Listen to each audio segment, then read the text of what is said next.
It-tlieta filgħodu ftit minuti qabel il-11, kru ta' One News jiffilmja lill-Ministru Austin Gatt dieħel id-depo tal-Pulizija fil-Florjana.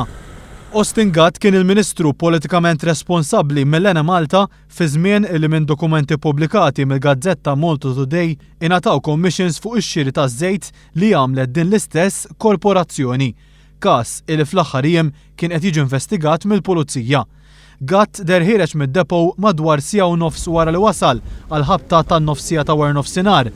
F'kummenti lill-midja huwa kkonferma li kien intalab imur id-depo brabta mal-każ tal-loti tal-commissions u li kien għamel statement dwar dan il-każ lill-Kummissarju tal-Pulizija John Rizzo. Viżibilment skomdu Austin Gatt qal li ma għandu ebda problema biex jippubblika dak li qal il-Kummissarju, iżda żied li ma jistax jagħmel dan bħalissa għaliex fi kliemu ittellef l-investigazzjoni. Dawn kienu l-kummenti kollha tal-Ministru Austin Gatt. Ħanagħmel statement biss. Mela, Kummissarju tal-Pulizija talabni nagħmel statement in konnessjoni mal-investigazzjoni li qegħdin jagħmlu fin konnessjoni mal-Commissions imħallsa, tajtu l-statement, ovvjament issa qiegħed hawnhekk.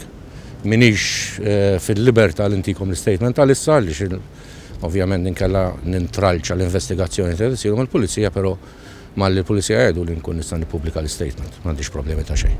Inti kont taf dwar l-investigazzjoni li saru fil-passat dwar il-persuni indikati? Statement ieħor illi nagħmel għax inkella nintralċa l-investigazzjoni li qed issir mill-Kummissarju tal-Pulizija. Tista' martidilna il-perjodu. Ma nista' ngħid xejn, ma nista' ngħid assolutament xejn.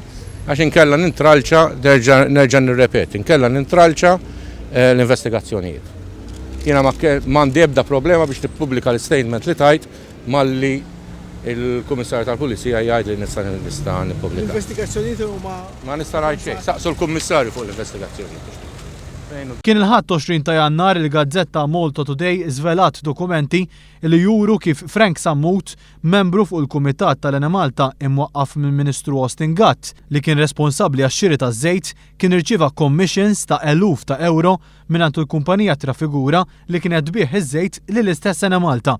Il-ħlas tal-commissions kien isir minn Trafigura lill-kumpanija Energy and Environment Consultants Limited ibbażata f'Ġibilta, kumpanija li Frank Sammut kien direttur tagħha.